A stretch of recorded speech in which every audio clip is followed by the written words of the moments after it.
బాబుకి ఎంత వయసు? 8 సంవత్సరాలు. ఇప్పుడు తెలుసు సార్. ఇప్పుడు వరకు మేము కుటుంబానికి కూడా నేను చెప్పుకోలేదు సార్. హాస్పిటల్లో చదువుకుంటామని చెప్పలేదు సార్. ఇంతవరకు పోలీసులు న్యాయం చేస్తారని చెప్పి ఇప్పుడు మా ఇంటి కూడా నాకు ఇప్పుడు వెళ్ళాడు. క్రైమ్ బ్రాంచ్ పంపించారు. ఏ ఊర్లో పోలీసులు చెప్పారు మీరు? ఇక్కడ Machavaram PS sir, Vijayawada Machavaram PS sir. చూస్తాం అని అన్నారు. వాళ్ళు మీకు ఫోన్ చేయాలి, ఫోన్ చేస్తే కానీ మేమేం చేయలేమని చెప్పారు సార్. ఎఫ్ఐఆర్ పెట్టాను సార్. నమస్కారం సార్. నా దగ్గరికి శివకుమారి గారు అని చెప్పి జార్జ్ ఇన్స్టిట్యూట్లో గ్లోబల్ హెల్త్ ప్రైవేట్ కంపెనీలో పనిచేస్తున్నారు. వాళ్ళు వాళ్ళ అమ్మాయిని ఒక 8 months బ్యాక్ కిడ్నాప్ చేశారని ఒక కేసు వచ్చింది సార్. వాళ్ళ అమ్మాయిని అది 8 months, అది మనకి ఎఫ్ఐఆర్ కూడా ఉంది సార్. ఒకసారి మీరు చూసి కొంచెం ఒకసారి నాకు అప్డేట్ ఇవ్వండి sir please sir. Request sir please sir. పంపిస్తాను సార్, మన కేకే గారిని పంపిస్తాను సార్. ఆవిడ పంపిస్తాను సార్, చూడండి సార్.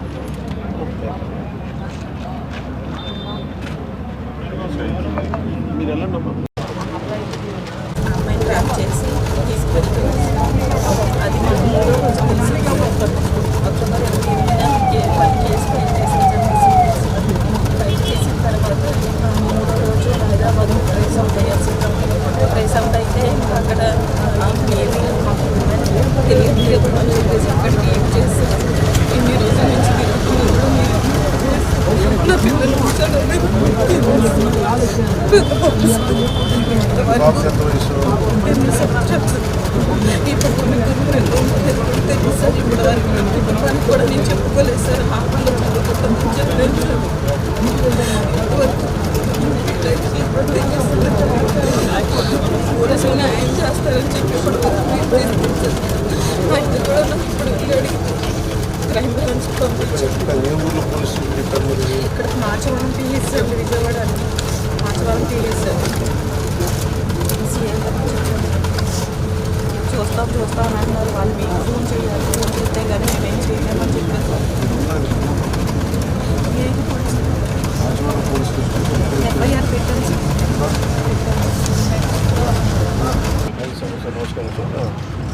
నా దగ్గరికి శివకుమారి గారు అని చెప్పి జార్జ్ ఇన్స్టిట్యూట్లో గ్లోబల్ హెల్త్ ప్రైవేట్ కంపెనీలో పనిచేస్తున్నారు. వాళ్ళు వాళ్ళ అమ్మాయిని ఒక 8 months బ్యాక్ కిడ్నాప్ చేశారని ఒక కేసు వచ్చింది సార్. వాళ్ళ అమ్మాయిని అది 8 months, అది మనకి ఎఫ్ఐఆర్ కూడా ఉంది సార్.